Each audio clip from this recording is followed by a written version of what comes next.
Bonsoir à tous. Nous allons donc bien commencer ce deuxième webinaire. Après le premier webinaire organisé par CGP One sur la défiscalisation de 2018, je suis ravie de vous retrouver ce soir pour le match que nous organisons aujourd'hui entre SCPI et location meublée gérée. Je voudrais avant toute chose faire un petit point technique avec vous. En haut à gauche de votre écran, vous pouvez trouver un bouton Q et A, questions et réponses. C'est tout simplement pour pouvoir me poser des questions. En pleine conférence, n'hésitez pas à me couper si quelque chose n'est pas clair par ce biais-là, donc vous pouvez poser toutes vos questions. En dessous, les sondages, pour vérifier si vous me suivez bien, j'ai la possibilité de vous envoyer des questions à tous. Vous aurez la possibilité d'y répondre par oui, non, ou enfin vous avez un choix normalement entre les deux questions. Donc merci de jouer le jeu et de répondre aux sondages que je pourrais vous envoyer. Déjà, eh bien, on va commencer avec le premier sondage d'ailleurs. Est-ce que tout le monde m'entend? Merci de répondre. Oui, non. Il semble que tout fonctionne parfaitement. J'en suis ravie. Et deuxième petit test.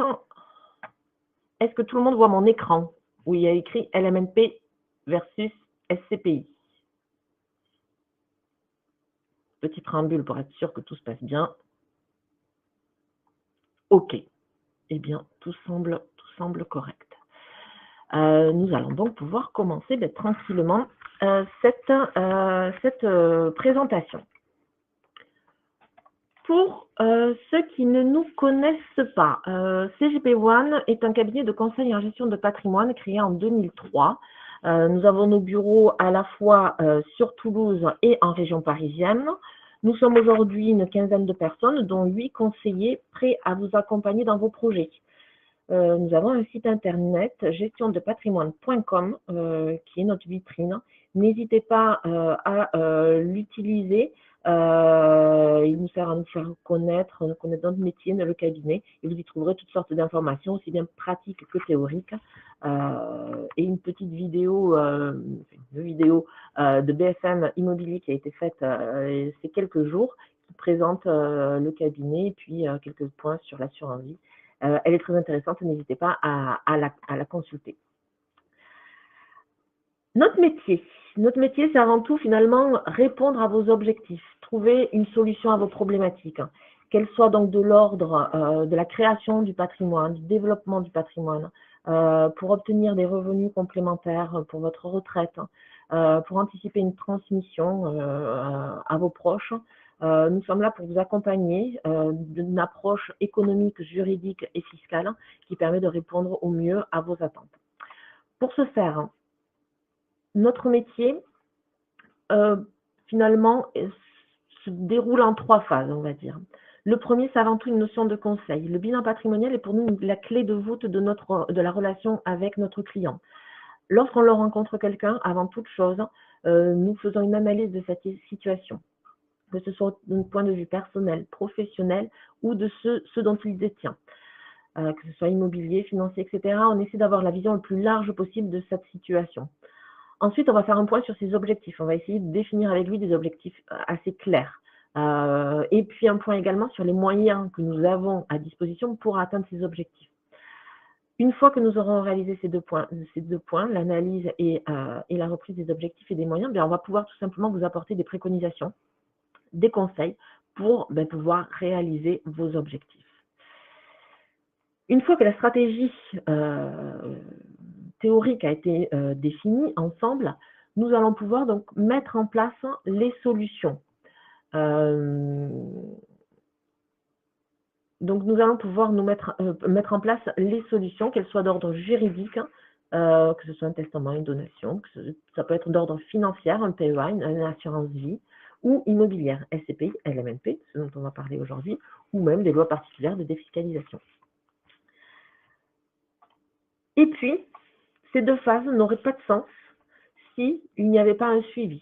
parce que la meilleure stratégie peut être mise en place au début si elle si elle ne s'adapte pas à votre situation personnelle qui peut évoluer, qui a également la législation qui évolue sans cesse. Et bien voilà, la meilleure stratégie peut perdre rapidement son sens si elle n'est pas évolutive. Donc, le suivi de nos clients est vraiment fondamental de ce point de vue-là. En termes de réglementation, nous relevons de 3 statuts. Le statut de CIF, donc, qui est encadré par l'AMF. On est également courtier en assurance et agent immobilier. Je passe rapidement sur ces points de vue-là qui n'ont pas grand intérêt. Le match. Alors, aujourd'hui, pourquoi nous avons choisi ce match SCPI LMNP? En fait, nos clients sont nombreux à vouloir investir dans l'immobilier. Cette classe d'actifs est très prisée de tout investisseur, mais souvent, ce qu'on entend, c'est les contraintes de gestion, le risque de la vacance locative, les travaux éventuels, etc.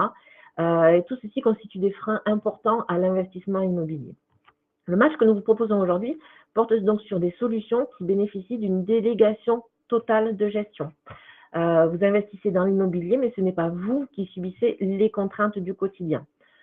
Vous l'aurez donc compris, point important, ce soir, nous ne parlerons pas de location meublée au sens de Airbnb, qui est le contraire de ce que je viens d'évoquer là, puisque le turnover intrinsèque à la location courte durée ne répond pas à ce critère de délégation de gestion. Donc voilà, je vais commencer cette présentation rapide de chacune des solutions, LMNP, SCPI, et puis ensuite on va les comparer, ces solutions, selon différents critères. Et finalement, vous verrez que ce travail-là de comparaison et la reprise de ces critères, c'est ce que vous devez réaliser lorsque vous souhaitez réaliser un investissement quel qu'il soit. Donc, vous pourrez réutiliser cette présentation pour vous poser de bonnes questions par la suite. Un point d'abord sur les SCPI. Une SCPI, une société civile de placement dans l'immobilier, alors excusez-moi, pour certains il y a un écho, alors je vais essayer de me rapprocher du micro, excusez-moi, je coupe un petit peu cette présentation. J'espère que c'est mieux. Donc, les SCPI, Sociétés civiles de placement dans l'immobilier, ce sont en fait des sociétés d'investissement collectif qui ont pour objet d'acheter et de gérer un patrimoine immobilier à usage locatif. Vous êtes épargnant, vous souscrivez des parts de la SCPI. Cette SCPI va, elle, acheter un parc immobilier et le gérer. C'est-à-dire qu'elle va, acheter, chercher le locataire, se charger du paiement des charges et des taxes, de la réalisation des travaux, etc.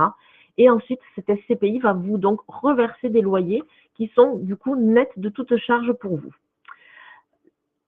L'avantage, c'est que le patrimoine des SCPI est extrêmement lisible puisqu'il ne comporte que de l'actif immobilier direct. Les investisseurs ont une information obligatoirement trimestrielle, ils reçoivent un bulletin trimestriel qui indique quelles sont les transactions qui ont été réalisées et quel est le parc immobilier détenu à travers cette SCPI. Il existe différents types de SCPI, notamment des SCPI fiscales. Ce soir, nous nous concentrerons ici sur le marché le plus important, celui des SCPI de rendement. Ce sont des SCPI qui investissent sur le marché tertiaire, bureaux, commerces, entrepôts, cliniques, etc. C'est un marché qui est plus rentable que celui de l'habitation, mais qui est très difficile d'accès aux particuliers en raison des montants. On ne parle pas de quelques centaines de milliers d'euros, mais de plusieurs millions d'euros d'investissement la plupart du temps. C'est donc un marché qui est généralement réservé aux institutionnels et par le biais des SCPI, ça permet d'ouvrir ce marché au plus grand nombre. Concernant la location meublée gérée, la location meublée non professionnelle consiste à louer un logement garni d'un mobilier suffisant pour qu'un locataire puisse entrer dans les lieux et y vivre normalement avec ses seuls effets personnels. La liste du mobilier nécessaire pour relever de la location meublée est définie par la loi. c'est assez strict, il faut un lit, des chaises, etc., la vaisselle. C'est assez précis, il y a une liste précise pour pouvoir entrer dans la catégorie de la location meublée. L'intérêt, c'est qu'il s'agit certes d'une activité civile, de location, d'un point de vue juridique, mais d'un point de vue fiscal, vous relevez en fait des BIC, bénéfices industriels et commerciaux. Ceci a des avantages importants dans le cadre de la fiscalité.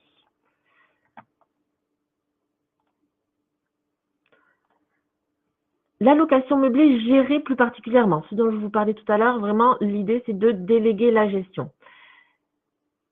La location d'un bien loué géré par un professionnel, le principe c'est que vous déchargez de la totale gestion par un professionnel qui lui gère l'ensemble de la résidence. C'est lui qui va exploiter les logements meublés et supporter les charges d'entretien et de fonctionnement. En fait, un bail est signé entre l'investisseur et le gestionnaire de l'ensemble de la résidence, pour une période minimale de 9 ans. En tant que propriétaire, vous percevrez donc des loyers trimestriellement tels qu'indiqués dans le bail. Donc, l'investisseur achète le bien. Ce bien est mis en location auprès du gestionnaire qui lui paye les loyers directement à l'investisseur, et c'est au gestionnaire ensuite de louer aux locataires finaux ce bien-là.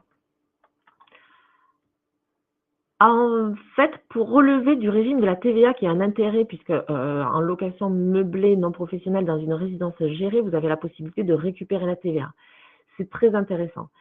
Ce bien doit donc se situer dans ce qu'on appelle une résidence de service. Ce sont en fait les résidences étudiantes, les résidences de tourisme, les résidences de tourisme d'affaires, les résidences seniors et les résidences médicalisées. Commençons notre match par le premier critère, celui de l'accessibilité et de l'acquisition. Juste avant de commencer ce match, je vais lancer un nouveau sondage pour savoir un petit peu finalement à qui j'ai affaire, savoir si vous y connaissez un petit peu. Premier sondage, avez-vous déjà investi dans des SCPI ?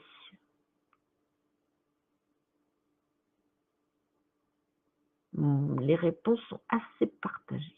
Bon, donc on va essayer quand même de prendre le temps de voir l'ensemble de ces critères-là. Et deuxième sondage, avez-vous investi dans de la location meublée? Connaissez-vous la location meublée?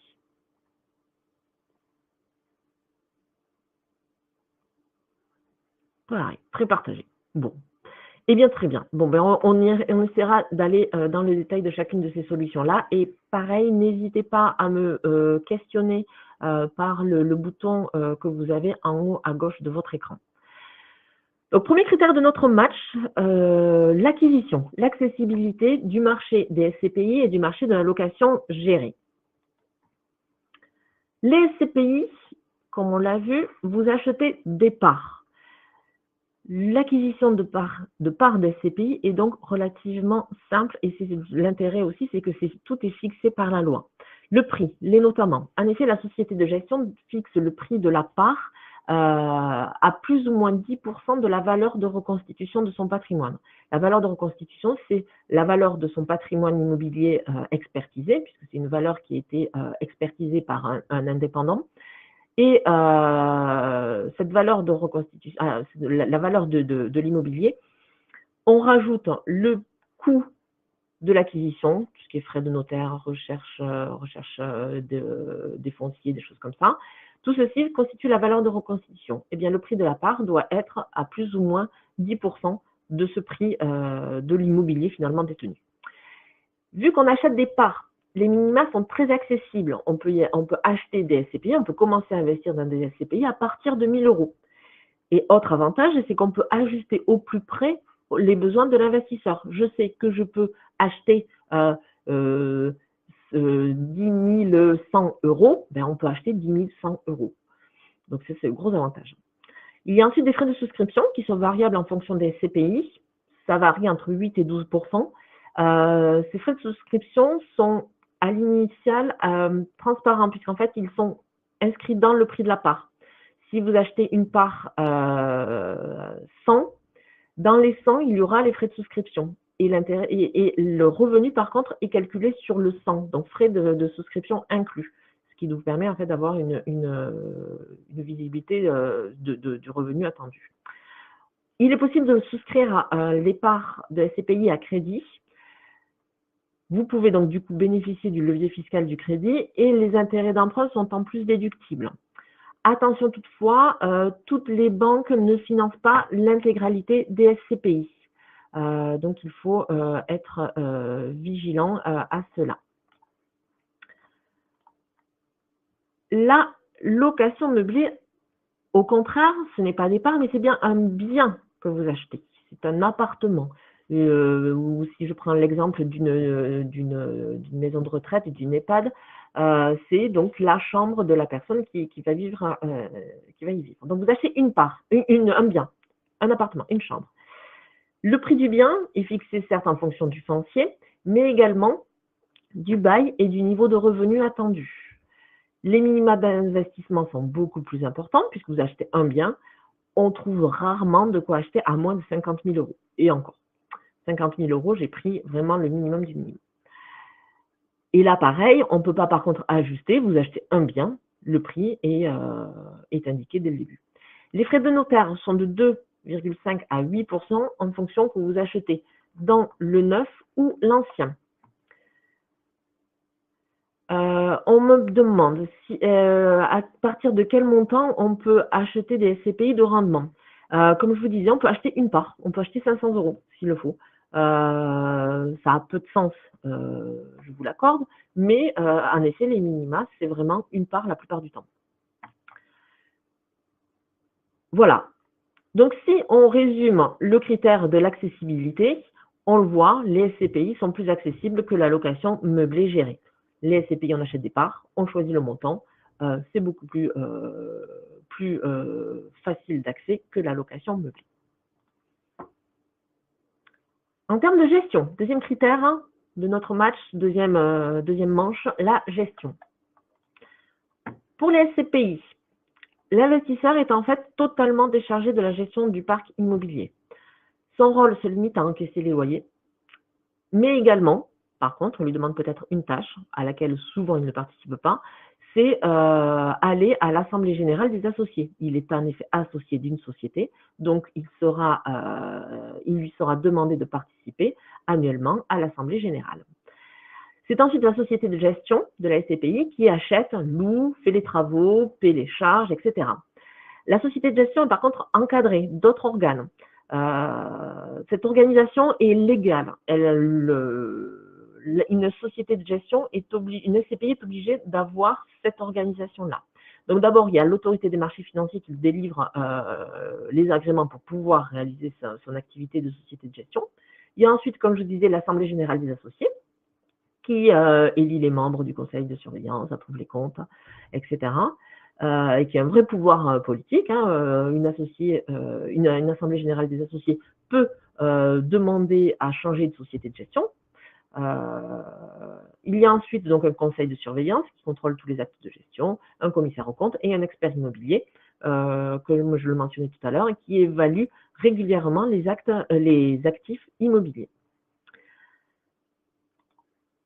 La location meublée gérée. Le bail commercial est là très important, puisque c'est donc lui qui lie l'investisseur au gestionnaire de la résidence, et ce bail commercial va préciser les droits et obligations de chacun pendant toute la durée du bail. Il va donc être précisé qui paie la taxe foncière, par exemple, qui paie les charges de copropriété, s'il y a des travaux de mise aux normes, qui les paie. Quel va être le niveau, comment vont être revalorisés par exemple les loyers, etc., etc. Donc le bail commercial est primordial dans ce cas-là.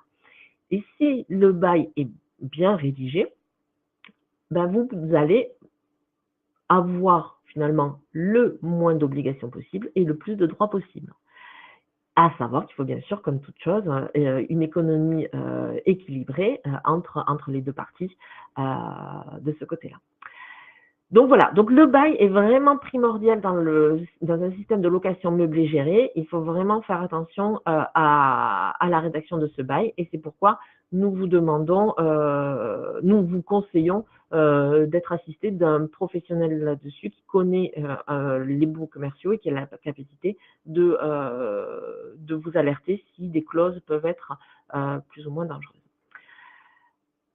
Si on reprend en termes de la gestion, donc pendant toute la durée du bail, donc c'est la loi du bail qui fait foi. À la fin du bail, que ce soit en cas de résiliation, de non-renouvellement, etc., l'investisseur reprend la pleine possession de son bien et donc du coup, il peut, s'il le souhaite, gérer son bien en direct ou le donner à un autre gestionnaire, etc., etc. Donc, sur cette manche, à nouveau, la SCPI, alors, on a un peu hésité parce que pendant la durée du bail, on est à égalité, mais vu qu'il y a une fin de bail, un bail c'est un contrat, donc avec une durée fixe, hein, vu qu'il y a une durée, à la fin de cette durée définie, on peut retrouver la gestion au niveau de la location meublée, pas des SCPI, donc on donne le point à la SCPI sur la gestion. Troisième critère, les risques. Critère qui revient très souvent de par nos clients. Quelle part de risque je prends à investir sur tel ou tel investissement. Donc, pour ceci, pour les SCPI, comme tout marché, l'immobilier présente des risques. Les SCPI ne sont pas, on ne peut pas garantir la valeur du capital de la SCI ou le niveau de revenus distribués. C'est le marché de l'immobilier dans sa globalité qui peut faire évoluer ces valeurs-là. Et après, il y a bien sûr aussi le choix de la SCPI. Il y a, pour vous donner un ordre d'idée, à peu près 150 SCPI sur le marché. Donc, des bonnes, des moins bonnes, des mauvaises, très sincèrement, très clairement. Donc, du coup, il y a plusieurs critères, plusieurs indicateurs qui permettent de déterminer si une SCPI est plus ou moins prudente et donc, du coup, présente plus ou moins de risques. Toutefois, de par le principe même de la mutualisation du SCPI, les risques sont fortement atténués. En effet, quand vous êtes propriétaire d'un appartement que vous louez, votre locataire ne paie plus ses loyers, ben vous avez 0 de revenus.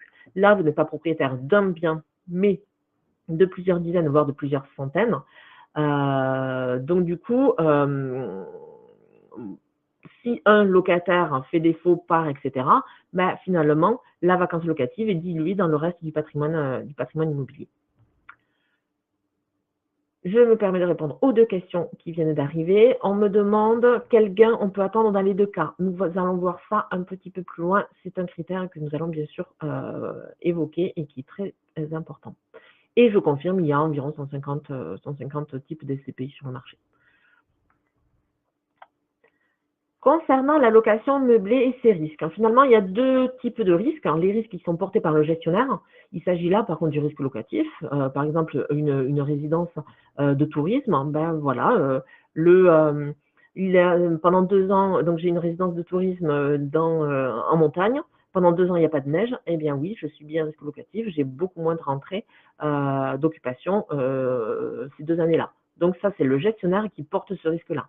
Et le gestionnaire peut porter aussi, si c'est prévu au bail, tout ce qui est travaux et charges liés à l'entretien du bien. Concernant le risque porté par l'investisseur, c'est donc le principal risque, c'est celui du défaut du gestionnaire. Si jamais ce gestionnaire n'a pas les reins suffisamment solides, si jamais il n'a pas une taille qui est suffisante pour absorber, par exemple, dans mon exemple, ces 2 années de non-enneigement, eh bien, en effet, l'investisseur peut avoir un problème de paiement des loyers. Le deuxième risque porté par l'investisseur, c'est au moment du renouvellement du bail, où là, on rentre finalement dans une phase de négociation avec le gestionnaire qui, s'il l'estime nécessaire, peut demander une baisse de loyer ou peut souhaiter quitter la résidence aussi. Donc là, pareil, Dans le match, c'est la SCPI qui gagne parce que mutualisation du risque, on a plusieurs dizaines, voire de centaines de biens, donc le risque locatif est très très faible de ce côté-là et dilué dans le parc global. Autre critère, la vente, la liquidité des biens. Est-ce que je peux facilement vendre? Comment je vends, etc. etc. Concernant les SCPI, c'est la loi qui impose que la société de gestion organise le marché secondaire. Vous avez acheté des SCPI, vous souhaitez les revendre pour X ou Y raison. Vous allez donc, déjà, vous allez pouvoir choisir de vendre que quelque part. Vous avez peut-être 100 parts, vous allez peut-être, vous avez besoin de liquidité, vous allez peut-être en vendre que 20. Ça, c'est aussi un de gros avantages. Vous n'êtes pas obligé de tout vendre d'un coup. Et vous allez donc, du coup, indiquer à la société de gestion que vous voulez vendre ces 20 parts. Le retrait, ce qu'on appelle en fait la vente, c'est le retrait, va être géré différemment selon que la SCPI dans laquelle vous avez investi est une SCPI à capital variable ou à capital fixe. Les SCPI à capital variable, c'est des SCPI dans lesquelles vous pouvez entrer tout au long de l'année. Elles sont ouvertes, sauf cas exceptionnel où la SCPI souhaite bloquer le capital parce que, par exemple, il y a eu trop d'afflux de capitaux. Donc, du coup, une SCPI à capital variable, vous pouvez souscrire au jour le jour. Vu qu'il y a des rentrées d'argent par les souscriptions, en fait, les retraits vont être compensés par les souscriptions. S'il y a plus de retraits que de souscriptions, la SCPI va devoir utiliser les liquidités qu'elle peut avoir à côté, en réserve. Et si jamais il n'y a pas assez de liquidités, il va falloir qu'elle vende ses actifs.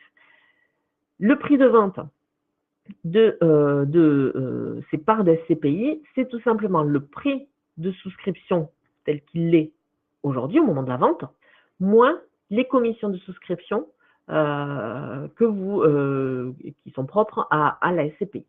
Comme je vous dis tout à l'heure, c'est à peu près entre 8 et 12% de frais de souscription selon les SCPI. Pour une SCPI à capital fixe, c'est différent.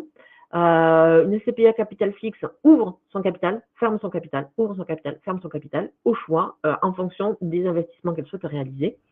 Donc, du coup, le marché est un peu plus complexe, c'est un marché de gré à gré. Donc, du coup, vous allez, pareil, donner votre ordre de vente à la société de gestion qui va l'inscrire dans un livret. Et quand elle a une offre qui correspond à votre demande, elle va, du coup, réaliser la transaction.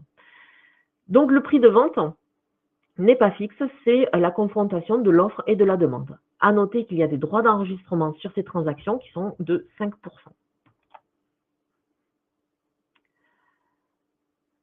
Pour la location meublée gérée, là, on revient dans un marché immobilier traditionnel, de gré à gré. Vous voulez vendre ce bien, il va falloir que vous mettiez votre bien sur le marché et que vous trouviez un acquéreur. Contrairement aux parts où on peut choisir de vendre quelque part, là, on vend un bien en entier. Un avantage, par contre, c'est que le nouvel acquéreur va avoir exactement les mêmes avantages fiscaux que vous aurez eu au moment de votre acquisition. On va voir ça plus loin, ce système d'amortissement. Le prix est fixé en fonction de différents critères.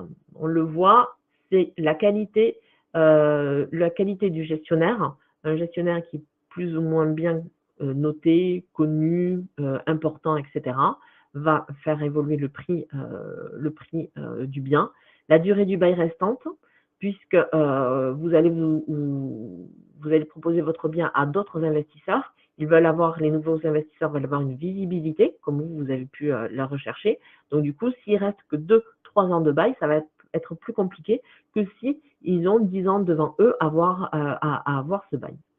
Et puis, vous avez donc du coup, qui détermine aussi le prix du bien, c'est le niveau des revenus, des loyers attendus. J'ai une question, je fais une petite pause. Est-ce que le nombre de parties est limité en SCPI? Je ne comprends pas la question. Est-ce que le nombre de parties est limité en SCPI? De parts, peut-être? Vous pouvez souscrire 3 millions de parts de SCPI, 3 millions d'euros de SCPI sur 30 SCPI différentes.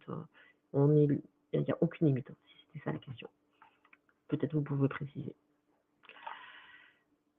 Donc là, concernant la vente, on le voit, c'est plus simple les SCPI que la location meublée parce qu'en effet, on peut vendre que quelque part et on n'est pas obligé de tout vendre. C'est surtout ça qui est important. En termes de fiscalité, on est sur deux systèmes radicalement différents. Donc on va essayer de prendre le temps, surtout sur le deuxième, sur la location meublée, qui est une fiscalité un peu spécifique. Pour les SCPI, on dit généralement que les SCPI sont transparentes fiscalement. Donc les loyers que la SCPI va vous reverser, c'est vous qui allez les déclarer. Ils sont donc des revenus fonciers qui vont être soumis à l'impôt sur le revenu et aux prélèvements sociaux. Ce qui peut être lourd. Pour l'impôt sur le revenu, par exemple, si vous êtes à une tranche à 30%, pour vous donner une autre idée, la tranche à 30%, vous l'atteignez dès que vous avez 29 000 € de revenus pour une personne seule. Si vous êtes à une tranche à 30%, vous avez 17,2 de prélèvements sociaux. Au global, vous payez 47,2% d'impôt sur les revenus que vous allez percevoir. La location meublée, on est sur quelque chose de totalement différent. Comme je l'ai dit tout à l'heure, c'est une activité civile, mais fiscalement, c'est une activité commerciale. Elle est donc soumise à TVA. Donc, d'une part, au moment où vous allez acheter le bien, vous allez pouvoir récupérer la TVA sur ce bien-là et sur toutes les autres dépenses que vous pouvez avoir par la suite. Et deuxième chose, elle relève des BIC. Les BIC permettent du coup d'amortir le bien, de bénéficier d'un amortissement du bien.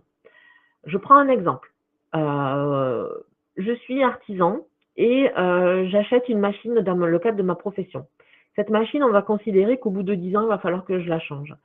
Eh bien, fiscalement, j'ai le droit de passer en charge, mais qui sont une charge fictive, je ne vais pas payer, mais je vais pouvoir amortir mon bien pendant 10 ans. C'est-à-dire que je vais pouvoir passer 1/10 de la valeur de mon bien en charge qui vont venir du coup diminuer mon résultat fiscal. Pour l'immobilier, c'est la même chose, sauf que ce n'est pas sur 10 ans, on considère comme bien, ça amortit sur 30 ans. Donc, je prends un exemple, j'ai 100 000 €, j'achète un bien qui vaut 100 000 €, ce bien me donne 4 000 € de loyer. Ah, mais je crois qu'on va le voir plus loin. Donc, du coup, peut-être qu'on va le voir plus loin. Bon, je prends quand même mon exemple. J'ai un bien de 100 000 €. J'ai des loyers de 4 000 €, mais je vais pouvoir enlever mes charges classiques, taxes foncières, etc. de mon résultat, mais également l'amortissement du bien. 100 000 sur 30 ans, ça fait 3,33%. Donc, je vais enlever 3 330 € d'amortissement de mon résultat fiscal à déclarer. Donc là, pour la fiscalité, on le voit, c'est simple, c'est le LMNP qui gagne. On a des revenus qui sont quasiment nets d'impôts et cependant quasiment 30 ans. Donc voilà, donc là, l'avantage est vraiment très important dans le cadre de la location meublée par rapport aux SCPI, qui, elles, sont soumises donc à l'impôt sur le revenu et prélèvements sociaux. Rendement, je vais répondre à la question de tout à l'heure concernant donc du coup le gain qu'on peut attendre des deux solutions. Et c'est une question primordiale. La SCPI, comme je disais tout à l'heure, c'est la société de gestion qui va payer en amont tout ce qui est taxes foncières, charges de copropriété, travaux, qui va assumer la vacance locative et qui va prélever ses frais avant de vous restituer les revenus. En 2017, les revenus distribués sur le marché global des SCPI étaient de 4,44%. Donc, ces 4,44%, c'est du rendement net, c'est-à-dire toute charge déduite, hors fiscalité. Puisque on imagine que j'ai une tranche marginale d'imposition à 30%. Je souscris pour 100 000 € de SCPI au rendement moyen de 4,44%, le rendement moyen du marché. Mes revenus, 4,44% de 100 000 €, je perçois 4 440 € de revenus annuels. Mon impôt, j'ai une tranche marginale d'imposition à 30%. 30% de 4 440 €, ça représente 1 332 € d'impôt sur le revenu. À cela s'ajoutent les prélèvements sociaux, 17,2% aujourd'hui. Donc, j'ai un revenu net fiscal, c'est-à-dire qui reste dans ma poche après paiement des impôts, de 2 345 €. Donc, ma rentabilité nette était tout à l'heure de 4,44%. Ma rentabilité nette de fiscalité descend à 2,34%. À l'inverse, la location meublée gérée. Le rendement dépend du secteur d'activité. Tourisme, étudiant, EHPAD. Selon les secteurs, on a une rentabilité qui est plus ou moins importante. Grosso modo, le tourisme est le secteur d'activité où vous allez pouvoir chercher le plus de rentabilité. Pourquoi? Parce que c'est un secteur tout simplement qui est soumis aux aléas, à des aléas économiques. Si on est en croissance économique, eh bien, il va y avoir plus de résidences de tourisme pleines. Par contre, en cas de baisse de l'activité économique, en cas de crise, les gens partent moins en vacances, les économies partent moins en vacances. Donc, on est sur un secteur qui est beaucoup plus cyclique que, par exemple, l'EHPAD, où on a une visibilité très importante. On sait quel est le nombre de personnes de plus de 80 ans dans les 30 prochaines années. On peut savoir, on peut extrapoler sur le nombre de personnes dépendantes à ce moment-là, sur les 30 prochaines années. Donc, du coup, on a une visibilité beaucoup plus importante sur de l'EHPAD, donc un rendement moins important que pour le tourisme. Le tourisme, on prend plus de risques, donc on a une meilleure rentabilité que l'EHPAD. Le rendement dépend également de la qualité du gestionnaire. Pareil, j'ai un petit gestionnaire qui se lance dans son secteur d'activité, va devoir offrir une rentabilité supérieure pour qu'on le suive. Plus de risques que plus de rentabilité. Contrairement à un gestionnaire qui a une renommée nationale, voire européenne ou internationale, qui du coup a moins de risques et donc du coup va offrir une rentabilité un peu moins importante. Les clauses du bail sont aussi très importantes, la revalorisation du loyer, la répartition des charges, la durée du bail, etc., etc. En moyenne, on constate que la rentabilité nette de charges, une fois toute charge déduite, oscille entre 3% pour les investissements les plus sûrs à 5% pour ceux qui peuvent être un petit peu plus à risque, mais donc du coup rentables. Par contre, l'impact de la fiscalité, voilà mon exemple de tout à l'heure dont je parlais.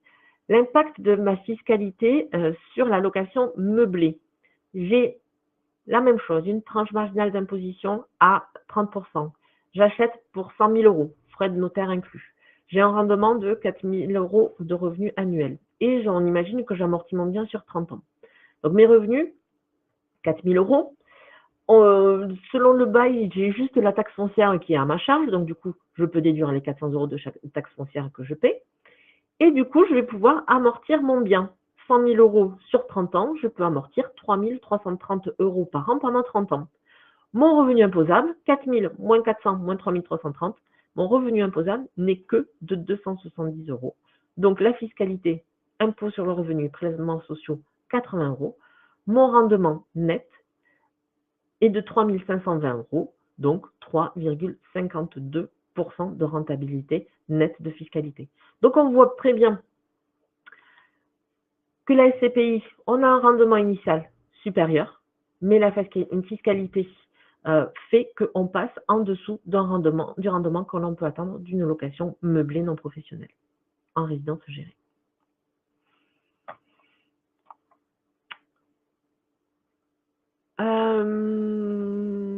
Voilà. Autre critère, la transmission.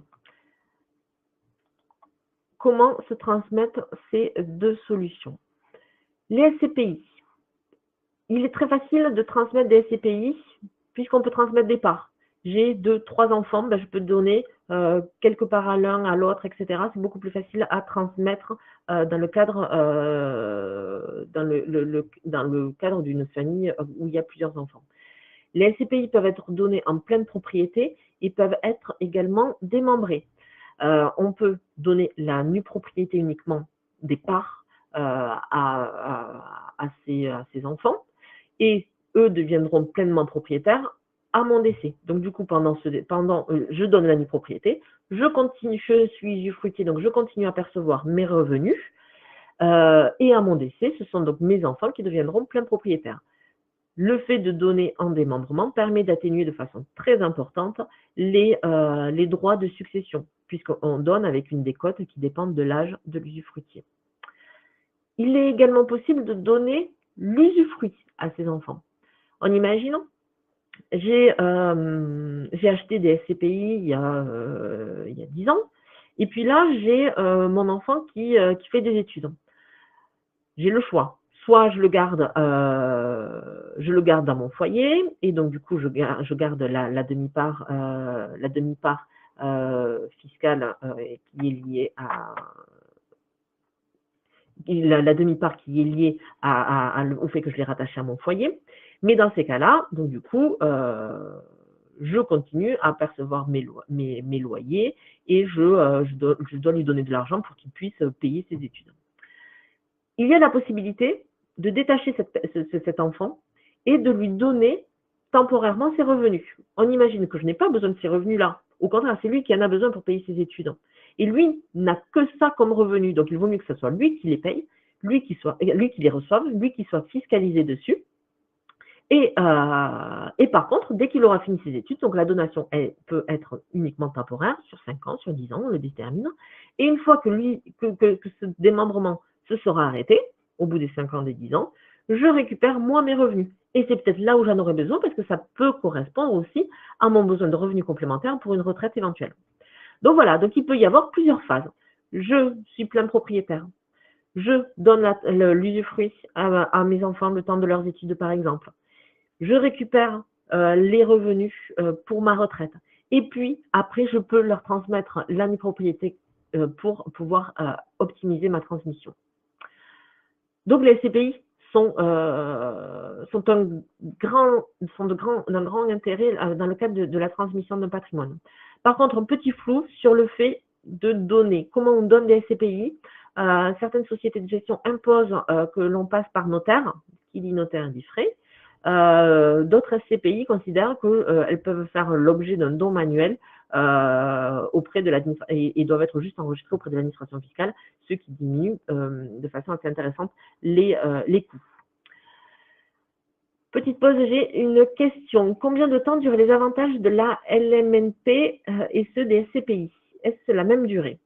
Donc là, les avantages fiscaux de la location meublée, c'est généralement, en fait, je simplifie en disant on prend un amortissement sur 30 ans. En fait, normalement, il faut faire un amortissement par composant. C'est-à-dire que les murs, les gros œuvres, etc., s'amortit sur une durée plus longue. Et par contre, l'intérieur, le mobilier, etc., s'amortit sur des durées plus courtes. Si on regarde, au final, dans l'ensemble, on dit généralement 30 ans parce que ça, au niveau des chiffres, on n'est pas loin de retrouver un 30 ans linéaire. Donc, du coup, l'avantage de la location meublée, c'est vraiment pendant 30 ans, la durée de l'amortissement. Par contre, la SCPI, il n'y a pas d'avantage fiscal. Dès que vous recevez votre revenu de SCPI, vous allez payer votre impôt sur tout ce que vous allez recevoir.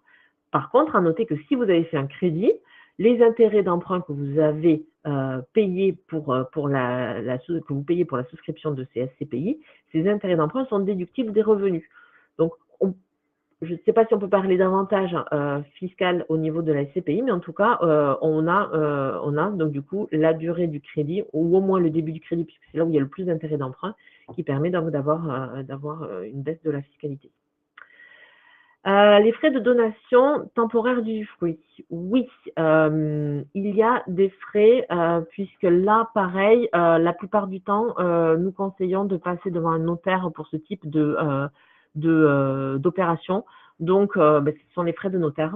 Et les droits, alors ça c'est les frais, et les droits de donation sont calculés sur, par contre, alors c'est la valeur économique de l'usufruit. C'est un peu compliqué. Je ne peux pas rentrer là dans le détail, c'est un peu compliqué. Donc, nous aurons peut-être l'occasion d'en discuter après, demain ou après-demain dans les jours à venir. Que se passe-t-il quand on vend sa location meublée non professionnelle fiscalement? La valeur finale. Fiscalement, la location meublée, on rentre sur la plus-value des particuliers. Donc, la plus-value des particuliers, c'est plus vous conservez votre bien, moins vous avez de fiscalité, puisque vous avez un abattement par durée de détention. Au bout de 22 ans, vous êtes exonéré d'impôt sur le revenu. Au bout de 30 ans, vous êtes exonéré également de prélèvements sociaux. La fiscalité de la plus-value immobilière, c'est 19%, plus donc les prélèvements sociaux de 17,2%.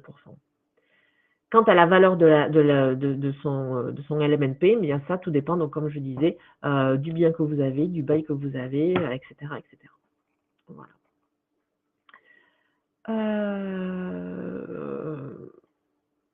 Reprenons le fil.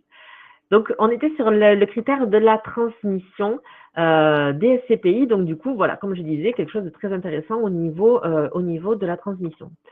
Pour la location meublée, c'est un petit peu plus complexe puisqu'en cas de décès du propriétaire, si il a plusieurs héritiers, ces héritiers vont se retrouver en indivision. Par contre, le bien peut être donné en pleine propriété de façon classique. C'est un bien classique sur ce point-là.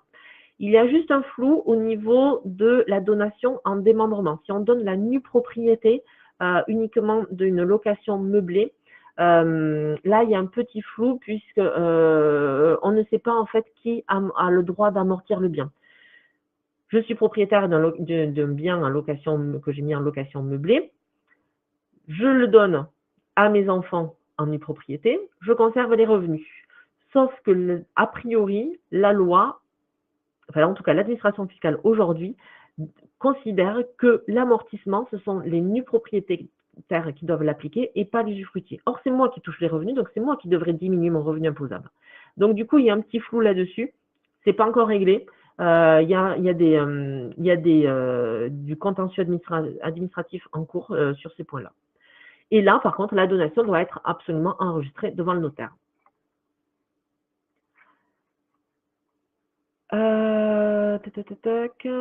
Les taux pour les non-résidents. Ah, ça doit être pour la plus-value immobilière.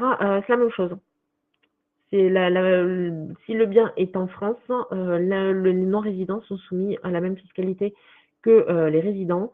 Par contre, a priori, je dis bien a priori parce que la loi n'est pas encore votée, à partir du 1er janvier 2019, il n'y aurait plus de prélèvements sociaux pour les non-résidents sur les revenus et les plus-values du patrimoine. Donc pour la transmission, vous l'avez compris, également les SCPI qui gagnent. Petit tableau de synthèse avec des petits smileys. Il y a beaucoup de smileys parce qu'en effet, il y a quand même beaucoup d'avantages sur ces deux solutions. C'est pour ça aussi qu'on a choisi de vous les présenter ce soir. L'accessibilité, on l'a vu, pas de souci, c'est la SCPI qui gagne, même si au niveau de la location meublée, aujourd'hui, il y a un vrai marché qui se développe. On peut trouver des biens de différentes valeurs dans différents secteurs sans trop de difficultés. On peut trouver des biens aussi bien dans le neuf que dans l'ancien, c'est-à-dire sur un marché secondaire, des personnes qui revendent, etc. On trouve aussi des biens. Donc voilà, donc on a mis qu'un smiley sur la location gérée. Au niveau de la gestion, 3 smileys sur la SCPI, 2 pour la location gérée. 2 pourquoi? Parce que il y a juste le point d'interrogation sur la fin du bail. Voilà. Au niveau des risques, donc on l'a vu, c'est les SCPI qui gagnent. Au niveau de la vente et de la liquidité, allez, un peu pour les SCPI. Au niveau de la fiscalité, par contre, c'est évident, c'est la location meublée qui fonctionne. C'est la location meublée qui gagne haut la main, puisqu'on a des revenus qui sont quasiment nets de fiscalité. Par contre, pour les SCPI, on est taxé impôt sur le revenu plus prélèvements sociaux. Rendement brut, on l'a vu, c'est à peu près équivalent. Les rendements sont à peu près équivalents. Par contre, en rendement net, et notamment net de fiscalité, donc c'est la SCPI, la location meublée qui passe devant. Et en termes de transmission, on met les SCPI un peu devant la location meublée comme on l'a vu. En conclusion, finalement, ces deux solutions vont très bien. Il y a quelques alternatives qu'on ne peut pas développer là, mais voilà, il faudrait contacter donc nos conseillers vous contacteront pour développer ceci. Mais il y a la possibilité d'acheter des SCPI en nue propriété. C'est le démembrement temporaire dont j'ai parlé tout à l'heure, mais c'est le contraire. Vous n'achetez pas, vous n'achetez que la nue propriété. Du coup, vous avez une décote. J'achète une nue propriété pour 5 ans. Au bout de 5 ans, je deviens pleinement propriétaire. Pendant 5 ans, je ne touche pas de loyer. Et donc, du coup, en échange de ces 5 années sans loyer, eh bien, j'ai une droit à une décote du prix au moment de l'acquisition.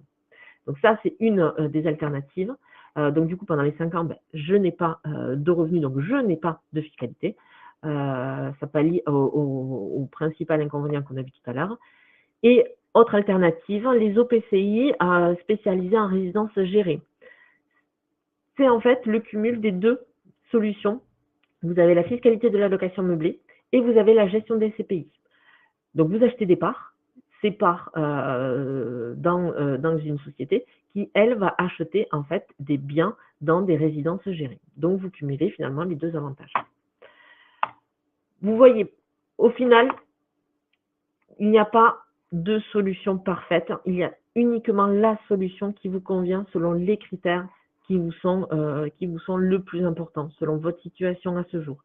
On l'a vu, fiscalité, si vous avez une fiscalité importante, on va préférer les LMNP. Si vous avez un investissement, montant d'investissement limité, on va préférer les SCPI. Si vous souhaitez transmettre, on va préférer les SCPI. Si par contre vous souhaitez préparer votre retraite, on va préférer le LMNP. Il n'y a pas de meilleur choix. Il y a juste le choix qui vous convient. J'ai fini ma présentation. On va prendre un petit peu de temps pour des questions si vous en avez. Donc, j'espère déjà que tout a été clair pour vous. Et si ce n'est pas clair, c'est le moment de me poser toutes vos questions.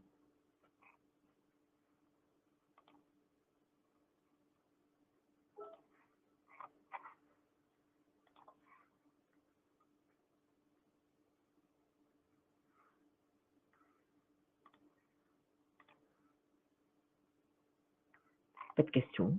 J'ai été si claire que ça.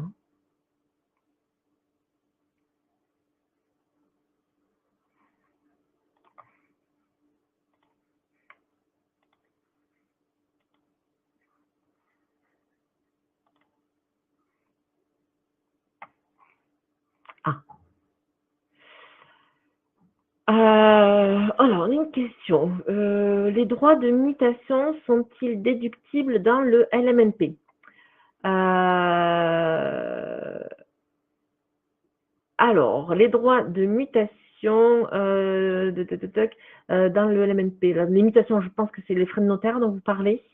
Si c'est cela, les frais de notaire, on a le choix soit de les déduire, soit de les amortir. Donc, en fonction, si vous avez d'autres BIC par ailleurs, etc., on va peut-être préférer une déduction. Si par contre, vous n'avez pas d'autres BIC, dans ces cas-là, on va préférer les amortir dans le temps. Voilà. La collecte est importante en SCPI. Est-ce dangereux actuellement? Pas vraiment. Pas vraiment. En effet, le marché du tertiaire, le marché des bureaux, des commerces, etc., est un marché extrêmement important. Les institutionnels, eux, par contre, se désinvestissent un petit peu de ce marché-là, puisqu'ils ont besoin de plus de liquidités et de capitaux propres. Donc, on a un vrai marché sur ce point, et puis les SCPI représentent une goutte d'eau dans ce marché si important. Voilà. Donc, pour l'instant, aucun souci sur le marché des SCPI, même si les collectes sont importantes. À noter toutefois que dans la sélection justement des SCPI, je disais tout à l'heure qu'il y avait une grosse centaine, voire 200 SCPI sur le marché. Il faut faire attention en effet, peut-être dans le choix des SCPI en fonction de la collecte de chacune. Une SCPI qui collecte beaucoup aura peut-être une dilution de son rendement dans les années à venir, etc. etc. Donc le choix de la SCPI, l'étude des différents indicateurs, des différents critères est primordial dans ces cas-là. Les rendements sur OPCI gérés. Alors, ce qu'on constate aujourd'hui, alors ce sont des sociétés qui sont relativement récentes puisque l'OPCI n'existe, l'organisme de placement collectif en immobilier est un véhicule juridique qui n'existe que depuis 2015, de 15 ou 16 ans, je ne veux pas dire de bêtises, 15 ou 16 ans. Et donc du coup, le temps de développer ces systèmes-là, les OPCI sont vraiment récents, les premiers sont sortis en 2017. L'objectif de ces OPCI est de sortir un rendement entre 3 et 3,5 net. Donc du coup, ce qui équivaut finalement à de la location, qui peut équivaloir à de la location meublée gérée en direct si on enlève les frais, etc. Et justement, parce que ces OPCI sont plutôt récents, il y a une opportunité d'investissement au début. Ces OPCI, vu qu'ils ont des capitaux importants, vont acheter plusieurs biens dans une résidence. Donc, du coup, ils vont avoir une marge de négociation importante. Quelques mois après, il va y avoir une revalorisation, une évaluation par un expert immobilier, une expertise de ces biens immobiliers. L'expert va prendre une évaluation lot par lot. Donc, du coup, il va y avoir une revalorisation importante de la valeur liquidative de l'OPCI en début de constitution de ces OPCI. Et après, avec la masse des biens qui seront à l'intérieur de ces OPCI, cette évolution va diminuer dans le temps. J'ai d'autres questions. Il paraît que si on fait beaucoup de location meublée, on peut passer en professionnel et échapper ainsi à l'impôt sur la fortune immobilière, l'IFI. Oui, on peut être considéré comme professionnel. Les conditions sont assez drastique aujourd'hui, clairement. Il n'y a pas et c'est vraiment, il faut étudier au cas par cas la situation pour voir si vous êtes en effet dans le cadre de la location meublée professionnelle exonérée d'IFI. En dehors de la liquidité, il pourrait être compromis sur la performance des SCPI. Excusez-moi, mais je comprends pas toujours vos questions. En dehors de la liquidité, il pourrait être compromis sur la performance. S'il n'y a pas de liquidité, la performance des SCPI pourrait être compromise. Je vais passer à la question suivante, je suis désolée. Comment choisir là où les bonnes SCPI? Il y a des critères d'ancienneté, de taille, capital variable, capital fixe, report à nouveau, c'est-à-dire des réserves, des taux de distribution, et même le patrimoine détenu à proprement parler par les SCPI qui nous permettent donc de choisir une SCPI. Et comme je disais tout à l'heure pour les résidences gérées, si on veut prendre, il y a des SCPI qui offrent plus de rendement. Mais il faut être vigilant. S'il y a plus de rendement, il faut voir si derrière il n'y a pas plus de risques. Donc tout dépend de ce que vous cherchez, tout dépend quel est votre sentiment d'investisseur. Si vous voulez quelque chose de très prudent, on va partir sur une grosse SCPI plutôt ancienne, avec plutôt un immobilier parisien intramuros. Et donc du coup, vous allez avoir une stabilité de votre revenu dans le temps et une revalorisation immobilière qui va être plutôt faible, mais qui va être stable. Voilà. Et si vous êtes prêt à prendre un petit peu, et l'avantage aussi des SCPI, c'est qu'on peut faire un portefeuille de SCPI. On peut prendre un tiers d'une SCPI très prudente et un tiers d'une SCPI plutôt récente et qui va du coup délivrer plus de rentabilité, et un tiers par exemple d'une SCI qui est spécialisée sur un marché un peu différent, parce que ça peut être un marché européen, ça peut être un marché de la santé. Il y a des SCPI qui sont spécialisés. Est-ce que les OPCI, on peut les faire à crédit? Non, pas à ce jour. On ne connaît pas de banque qui finance les OPCI, mais pourquoi pas dans le temps, lorsque les banques connaîtront mieux ce système, peut-être.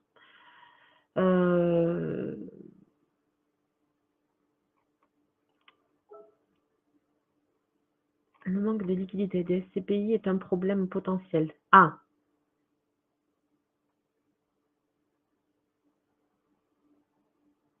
s'il y a une remontée des taux, est-ce qu'il peut y avoir un risque sur les SCPI? Est-ce que c'est ça la question?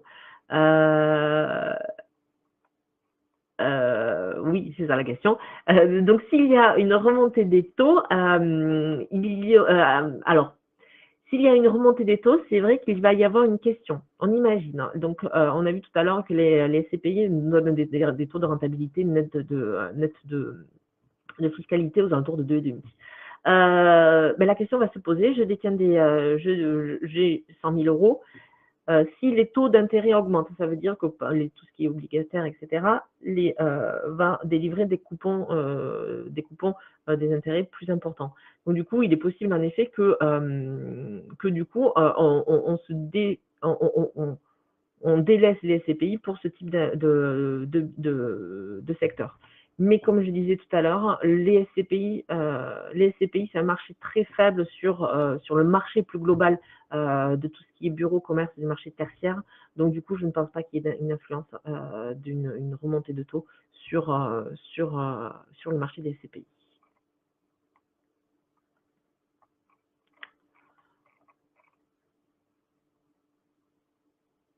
Le rendement des SCPI diminue aussi. Votre rendement des SCPI, c'est votre loyer. Si vous avez acheté, si la SCPI a acheté un bien qui délivre tel pourcent de rendement, vous aurez votre loyer. Point barre.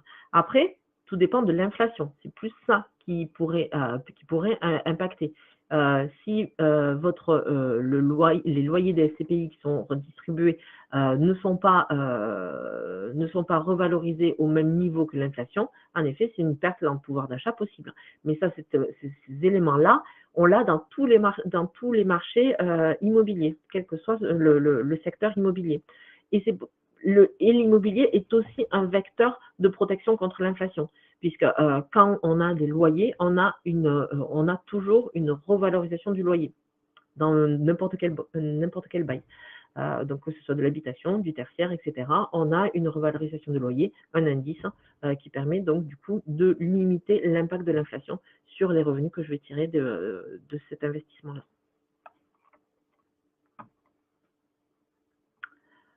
Voilà, je crois que j'ai répondu.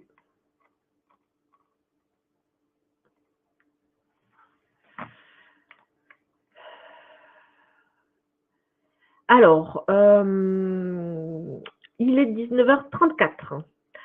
On a tenu le timing, on devait être dans 19h, on devait être dans 1 heure, donc on est à peu près bon. Donc je vais me permettre de clôturer cette conférence à l'instant. On vous laisse, vous avez là l'ensemble de nos coordonnées. Donc, si vous êtes déjà client de CGP One, n'hésitez pas, si vous avez des questions, à contacter votre CGP habituel. Sinon, une boîte mail générale, charles@gestiondepatrimoine.com, et vous pouvez poser toutes vos questions. Et sinon aussi, numéro de téléphone, le 05 pour nos bureaux toulousains, le 01 pour nos bureaux parisiens. Voilà, n'hésitez surtout pas à nous contacter, et en fonction de vos projets d'investissement, en fonction de votre situation, etc., nos conseillers seront à même de vous conseiller, nos conseillers seront à même de vous orienter sur vos projets à venir. Voilà, donc j'espère avoir répondu à la plupart de vos questions, et on attend vos retours. Ah oui, petite chose, on vous enverra un questionnaire à la fin, peut-être demain, certainement demain, on vous enverra un questionnaire de satisfaction. Merci de le compléter, ça nous aide pour améliorer les conférences à venir. Voilà, donc je n'ai plus qu'à vous souhaiter une très bonne soirée, et peut-être à la prochaine fois, au prochain webinaire. Nous allons essayer de tenir ce rythme de un webinaire toutes les 4-5 semaines, ou un mois et demi, peut-être 6 semaines. On vous tient au courant. De toute façon, vous aurez les invitations comme vous avez pu l'avoir pour celui-ci. Je vous souhaite une très bonne soirée et je vous dis à bientôt. Au revoir.